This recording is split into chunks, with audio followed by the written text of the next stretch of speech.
Most phones under 12,000 rupees are built for a sprint. You buy them, they run well for a year, maybe two, and then the hardware and software start breaking down. That short life cycle comes down to two main failure points. The physical battery degrades until it can't hold a charge through an afternoon, and the manufacturer stops sending software security updates, leaving your personal data vulnerable.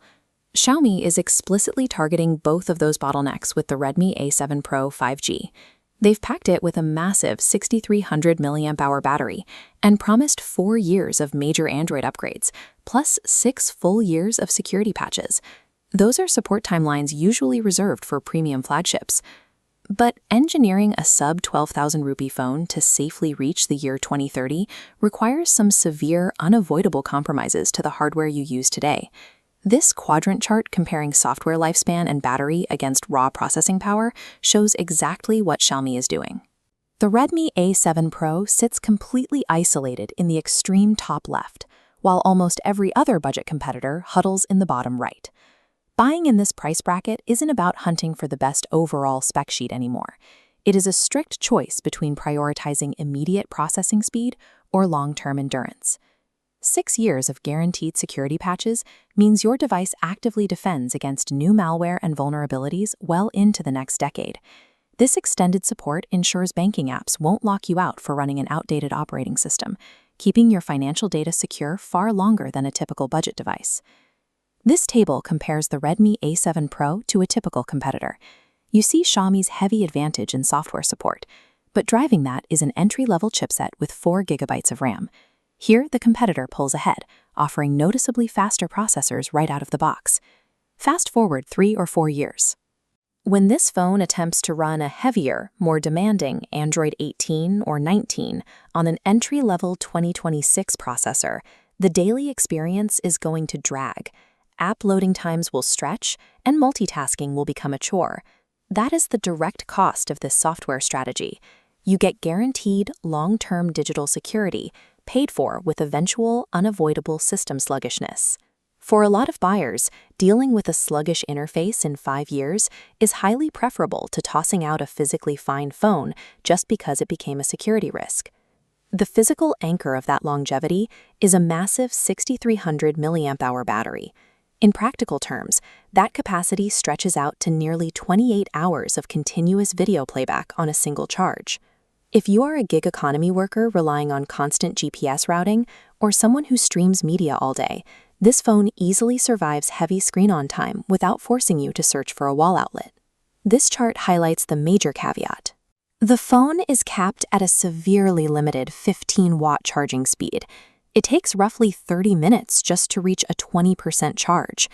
Pushing 15 watts into a massive cell means you cannot rely on a quick midday top-up.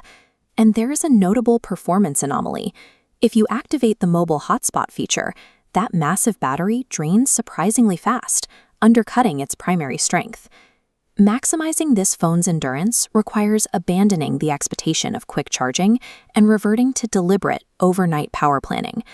All of this plays out on a massive 6.9-inch display, equipped with a smooth 120 Hz refresh rate. But the resolution is hard-capped at 720p, rather than the crisper 1080p standard. Stretching a 720p resolution across nearly 7 inches of glass significantly lowers the pixel density. Text and video will lack the sharpness you get on a smaller or higher resolution panel. Pushing that hardware with modern mobile games like Genshin Impact or Withering Waves yields predictable results. The Unisoc processor chokes under heavy graphical loads. You will hit extreme frame drops, noticeable device overheating, and full app crashes if you try to force high-end gaming. The optics follow a similar utility-first approach, built around a basic 32-megapixel primary sensor. It requires bright, direct sunlight to capture acceptable, usable photographs. Move indoors and the quality drops sharply. Images become grainy, portrait mode washes out, and the slow image processing requires your subject to hold perfectly still for several seconds just to avoid a blurry shot. The hardware here is strictly calibrated for basic daily utility. It deliberately abandons high-end gaming and indoor photography to protect its price tag and fund its battery capacity. The Redmi A7 Pro carries a Pro label, but this is strictly a utility device, not a power device. This scorecard breaks down exactly who should buy it. On the left is the target buyer, the buy and hold pragmatist. If you are buying a reliable device for an elderly parent, running delivery routes all day, or facing a long transit commute, where media playback and battery life are non-negotiable, this fits perfectly. On the right is who needs to avoid it, the budget gamer and snap shooter. If you need to top up your battery in 20 minutes before a night out, plan to play graphically intense games, or want crisp photos indoors, you must look at alternatives. But at an effective price of 11,499 rupees, this phone offers an unmatched investment in pure physical and digital longevity. Buying the Redmi A7 Pro means trading the thrill of immediate performance for the quiet, daily reliability of a device built to run a marathon.